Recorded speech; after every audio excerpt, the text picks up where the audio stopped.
এই তুমি যে তরকারিতে লবণ দাও নাই, তোমার মন কোথায় যায় আসিল? হ্যাঁ, আপনারা এতদিন যাবত অভিনয় করছেন, হ্যাঁ, হয়তোবা ওই যে কিছু কিছু মানুষ তো আসলে অর্থকষ্টে ভোগে অনেক সময়। আবার আপনাদের অভিনয় শিল্পীদের কিছু সংগঠনও আছে, অভিনয় শিল্পী সংঘ থেকে শুরু করে অনেক কিছু আছে।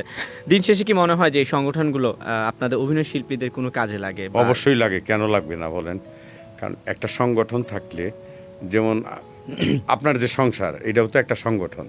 সংসারে একজন করতে আছে না, কর্তা আছে না, কর্তা যদি ভালো না হয় সংসার কি ভালোভাবে চলবো? না। তো সংগঠন যদি না থাকে তাহলে আমরা কি ভালো থাকবো? ভালো থাকবো না। আমাদের আপদ বিপদ হইলে, কোনো কিছু হইলে সংগঠনই তাকায় আসবে, আসে, করে। আমি যদি যাই হেল্প চাই, আমার করবে যে আমার এই সমস্যা, আপনারা আমার জন্য দেখেন কিছু করতে পারেন কিনা। হয়তো যেখানে আমার লাগবো 2 লাখ, এখানে 2 লাখ টাকা দিল না, 50,000 দিল, 50,000 দিল না, 40,000 টাকা দিল তো। মানে কিছুটা উপকার তো হ্যাঁ, আসছে। 1-এর লাঠি 10-এর বোঝা, যেরকম আর কি, ওই রকম। তো সেক্ষেত্রে আপনার কাছে এতদিন অভিজ্ঞতা থেকে কি মনে হয় যে আসলে শিল্পীদের এই সংগঠনের পাশাপাশি আরো কি কি করা যায়, বা শিল্পীদের পাশে দাঁড়ানোর জন্য, বা এই মুহূর্তে তো অনেকে বলছে যে কাজের খরাও চলছে। শুনেন, আমরা যারা শিল্পী, আমরা কিন্তু ব্যাংক থেকে লোন পাই না। যখনই শিল্পীর কথা শুনে তখনই ব্যাংকওয়ালারা দূরে চলে যায়, পাই না। আমি পাই নাই, আর কেউ পাইছে কিনা আমি জানি না। আচ্ছা। নাম্বার 1। নাম্বার 2, যেমন ধরেন, প্রশ্নটা জানি আপনি কি ছিল? যে শিল্পীদের আসলে আরোর জন্য চাওয়া পাওয়া কিছু আছে কিনা, যে চাওয়া পাওয়া, সংগঠনগুলো যেমন বাদে সরকারি কাছ ভাবে থেকে? আমরা কোনো কিছুই পাই না। হুম আমরা তো আপনাদেরকে বিনোদন দিই, হুম হুম দেই না? সরকারিভাবে তো আমরা আশা করতে পারি এই জিনিসটা পাবো বা এই জিনিসটা পাইতে পারি, আমাদের জন্য একটা বরাদ্দ থাকুক বা আমাদের জন্য একটা বাজেট থাকুক। ঠিক আছে, দুস্থ শিল্পী যারা, ঠিক আছে, তাদের জন্য আমরা জুন টু জুন পর্যন্ত 2 কোটি টাকা রাখলাম। যেমন চ্যালেঞ্জার ভাই মারা গেল, তার ব্রেনের সমস্যা হইলো, এরকম অনেক লোক আছে, লজ্জায় বলতেও পারে না যে আমার এই অবস্থা। সরকারিভাবে আমরা কিছু পাই না।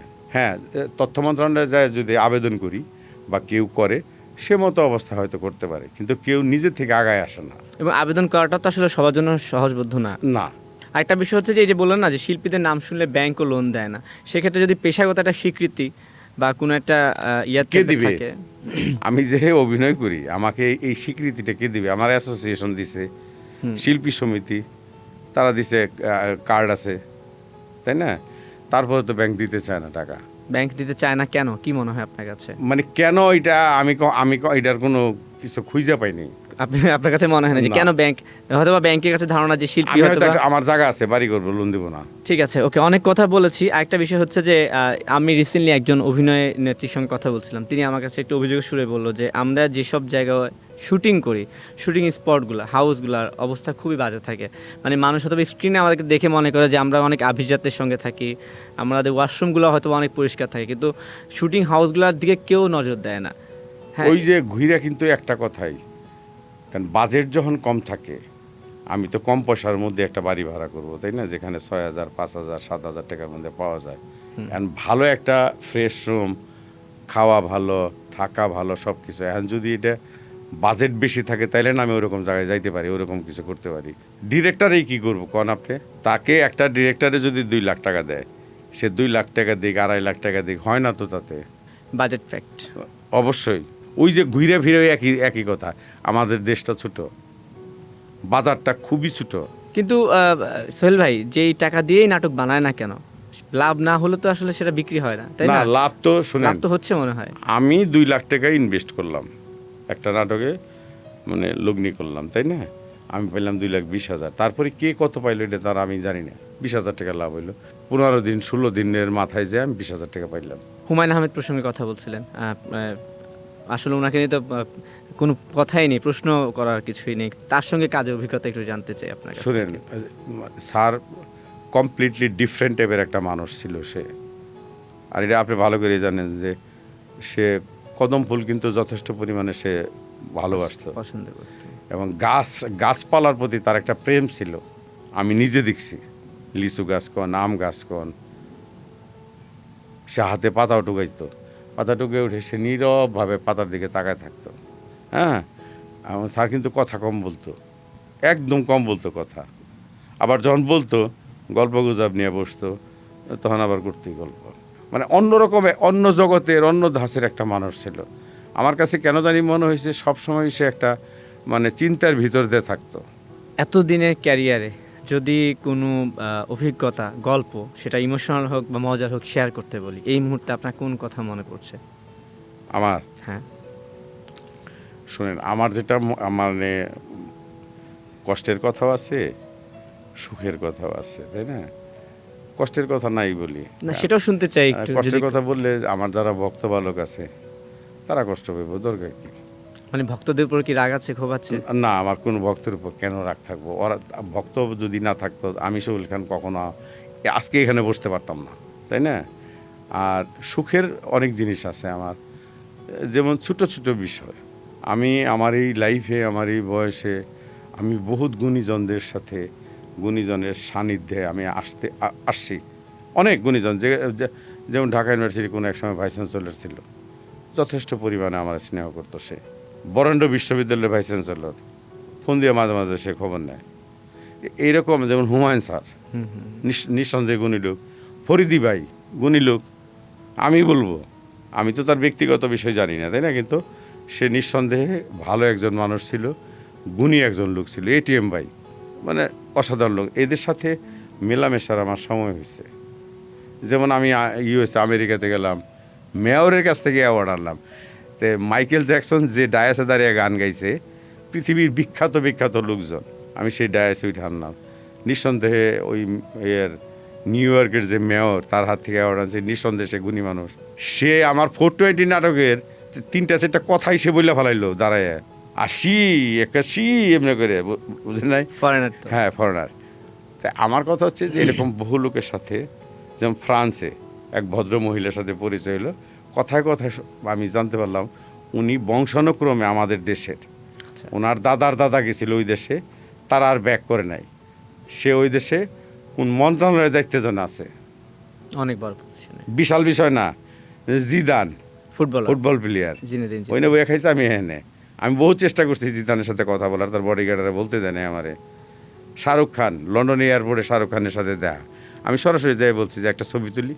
ওই শাহরুখ খানের সাথে যারা ছিল তারা তুলতে দেয় নাই।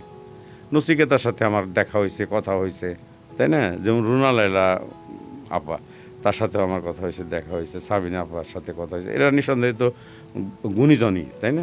অবশ্যই। আমার ইন্টেলেকচুয়াল লোকজন বহুজনের সাথেই দেখা বা সাক্ষাৎ হয়েছে, কথাবার্তা হয়েছে।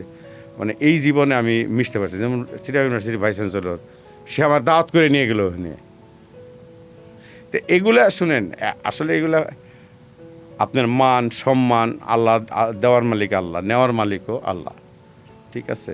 আমি হয়তো আজকে মরে গেলে কালকে পরশু মানুষ কইব, টেলিভিশনে দেখাবো, এই করবো সেই করবো, তারপরে তো কে কোথায় যাবো যায় না। যেমন হুমায়ুন স্যারের তার জন্মদিন কোন দিয়ে যায়, মৃত্যুবার্ষিকী কোন দিয়ে যায়, আমরা নিজেরও জানি না। এই হচ্ছে আমাদের দেশ।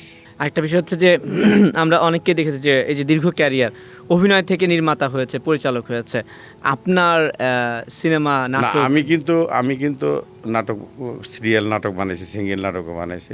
কিন্তু আমার একটা স্বপ্ন আছে, আমি যদি সময় পাই বা ওই রকম মানে কারো সহযোগিতা পাই, আমি সিনেমা বানাবো।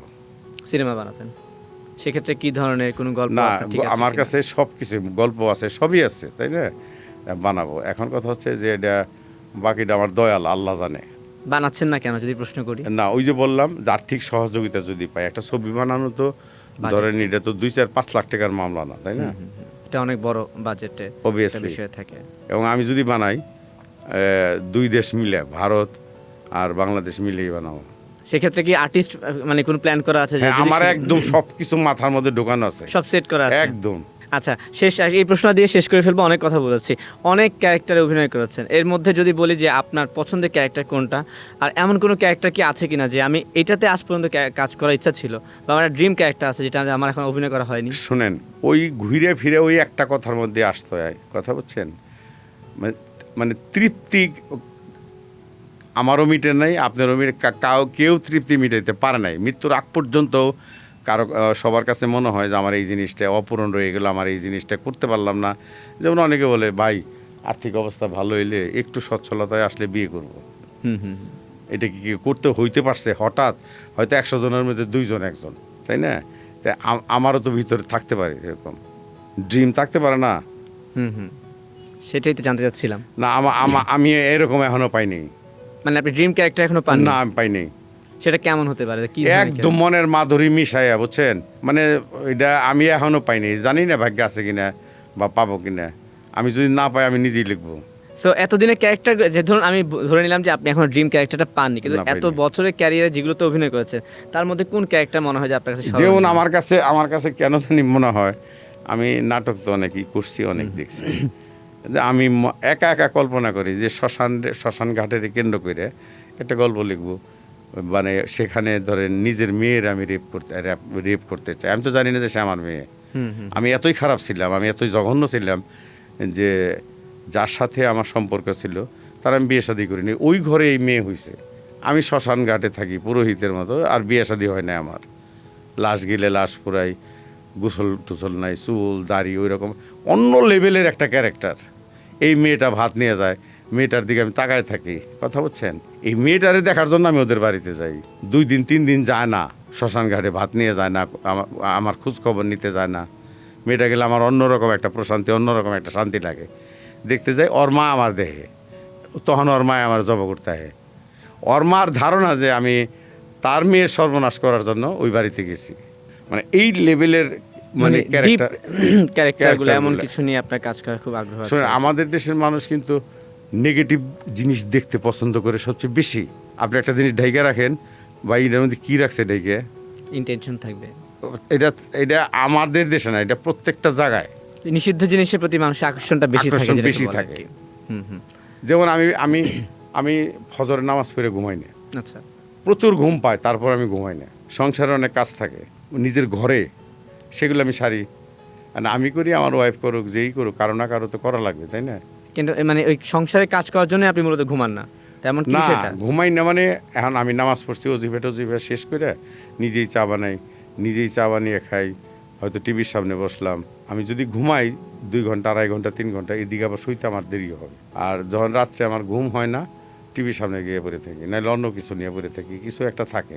ঠিক আছে সোহেল ভাই, আপনার সঙ্গে অনেক কথা বলেছি, অনেক আড্ডা দিয়েছি, মন খুলে কথা বলেছি। শেষমেশ বলতে চাই যে অনেক দর্শক আছে, ভক্ত আছে, আপনাকে ভালোবাসে। আবার অনেক ডায়লগগুলো আছে কিন্তু যেগুলো আসলে আপনার খুব পরিচিত কিছু ডায়লগ ছিল।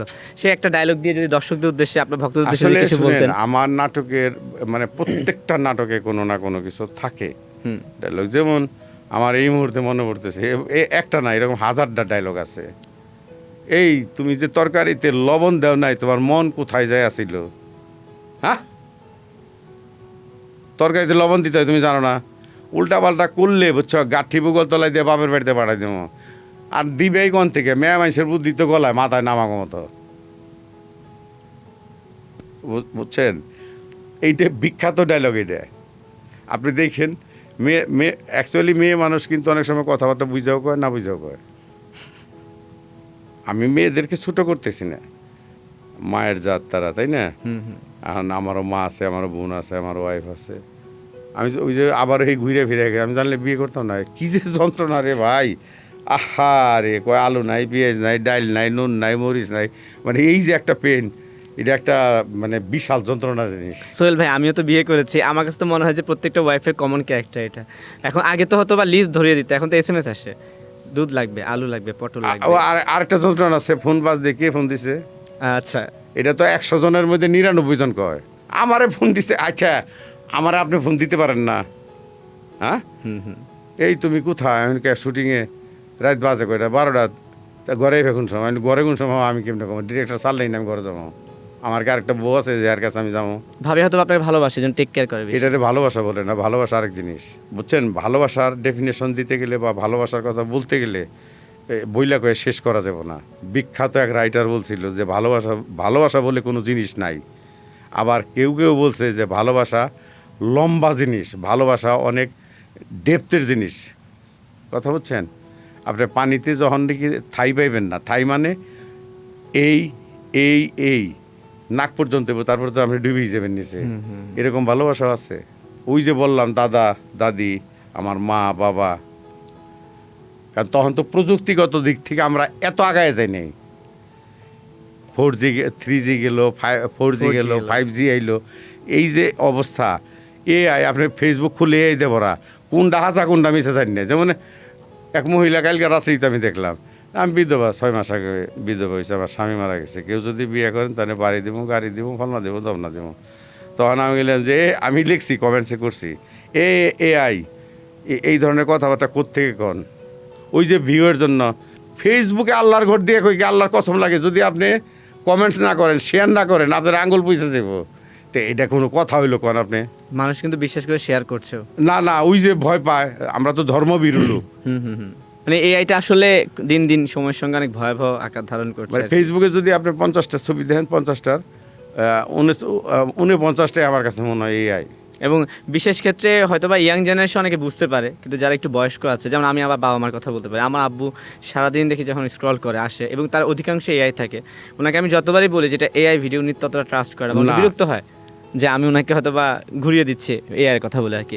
একটা ডায়লগ ছিল, এটা মনে হয় আপনাই ছিল, ওরে কত কথা বলে রে। না শুনে এটা ওই যে ওই টেলিকমিউনিকেশনের কথা যেমন আমার নাটকের ডায়লগ আছে 80 81 82 83 84 85 86 87 88 80 81 বা 100-র মধ্যে 79 কয়টা কয় গন্তে থাকে আরো 2-3টা বাইরিব। তো এখন কথা হচ্ছে না নাটক তো নাটক তাই না, হ্যাঁ হ্যাঁ, সব জিনিসের একটা পরিবেশ লাগে। দুইজনের মন যদি একত্র না মিশে তার দাম্পত্য জীবন সুখের হইব না সুন্দর হইব না। একত্রে মিললেই তো সুন্দর হবে। একত্র একসাথে মিলা যাইতে হইব। এখন আপনি খাইবেন রইল ডিম দিয়ে বেগুন দিয়ে রেন দিয়ে, আরেকজনে কই বেলাচ্ছে, আরেকজন মানে আপনার বউ কই বেলাচ্ছে যে না আমি ডিম দিয়ে বেগুন দিয়ে খাম না মাছ দিয়ে খামো, মিললো না তো একসাথে হইলো। এরকম যাই দেন গা যে মানে 75% ঘরে এগুলো হইতেছে। ঠিক আছে, আমরা আর ঘরের সংসার দিয়ে নজর না দিই, কারণ দিন শেষে আপনাকেও বাসায় ফিরতে হবে, আমাকেও বাসায় ফিরতে হবে, ঘরে আমার বউ আছে, অনেক সমালোচনা হয়ে যাবে পরে, আমাকেও কিন্তু দেখা যাবে মানে ভীষণ যন্ত্রণা দিবে। যাই হোক চলবে, অনেক আড্ডা দিয়েছি, কথা বলেছি, এখন ছোট্ট করে বলবো যে আপনার যারা ভক্তরা আছে আপনাকে অনেক ভালোবাসে, পছন্দ করে, রাস্তায় দেখলে যে সেলফি তুলতে চায়, তাদের উদ্দেশ্যে যদি কিছু বলার থাকে সুন্দর করে একটা। আর দর্শকদের উদ্দেশ্যে আমার একটাই আবেদন, একটাই কথা, যারা আমাকে ভালোবাসে তাদেরকে আমি প্রচণ্ড ভালোবাসি। হয়তো সবার সাথে আমার দেখা হয় নাই, সবার সাথে আমার কথা হয় নাই, সবাই যদি একত্রে এক মাঠের মধ্যে থাকতো আমার কাছে মনে হয় যে সবাই আমি জড়িয়ে ধরে বলতাম আই লাভ ইউ।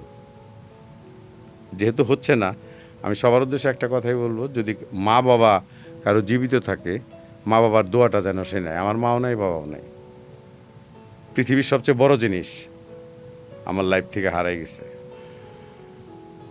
যে বাবা মার দোয়া, বিশেষ করে মার দোয়া একটা সন্তানের জন্য বিশাল। কাজে আমার ভক্তবালকের উদ্দেশ্যে আমি কথা একটাই বলবো, মা যদি জীবিত থাকে মা সেবা করবেন, মার কথার বাইরে যাবেন না, 1 নাম্বার 1। নাম্বার 2, শরীরের দিকে খেয়াল রাখবেন, বিশেষ করে 40-এর উপরে বয়স হয়ে গেলে তো মানুষ রোগ প্রতিরোধ ক্ষমতা হারায় ফেলায়, তাই না? হয়তো কারো আর্থিক অবস্থা ভালো আছে, কারো ভালো নাই, যার যেরকম আওকাত আছে ওইভাবেই তারা নিজের দিকে খেয়াল রাখবো। আমি আর কি কমো দর্শকদের উদ্দেশ্যে, সবাই যেন ভালো থাকে, সুন্দর থাকে, এই দোয়ায় আমার থাকবো। আমরা চাই আপনিও ভালো থাকুন, সুন্দর থাকুন এবং আর সুন্দর সুন্দর অভিনয় নাটক আমাদেরকে উপহার দিন। ভালো থাকবেন। আর আপনারা আমার এই সময় টিভিতে ডাকার জন্য আপনাদের তো ধন্যবাদ জানাই, কর্তৃপক্ষ যারা আছে তাদেরকেও ধন্যবাদ জানাই, ক্যামেরাম্যান আছে, লাইটের লোক আছে, মেকআপের লোক আছে, সবাইকে আমার অসংখ্য ধন্যবাদ। এবং সবার উদ্দেশ্যে আমি একটা কথা বলবো, আমার জন্য দোয়া করে, আমি যেন সুস্থ থাকি, ভালো থাকি, আলহামদুলিল্লাহ। আর কোনো কিছু চাই না আল্লাহর কাছে। আল্লাহ অনেক কিছু দিছে, মান সম্মান, 3 বেলা তো খাইতে পারি, পেটটা ভরে ভাত খাইতে পারি, আর কি দরকার কোন? সুখে থাকতে, মনে সুখটাই হচ্ছে আসল সুখ। বাস। ঠিক আছে সোহেল ভাই, আপনাকে অসংখ্য ধন্যবাদ, ভালো থাকবেন। আর দর্শক, এতক্ষণ কথা বলছিলাম সোহেল খানের সঙ্গে, কথা হচ্ছিল অনেক বিষয় নিয়ে, আশা করি ভালো লেগেছে। যে যেখানে থাকবেন ভালো থাকবেন এবং সময়টার বিষয়ের সঙ্গে থাকবেন।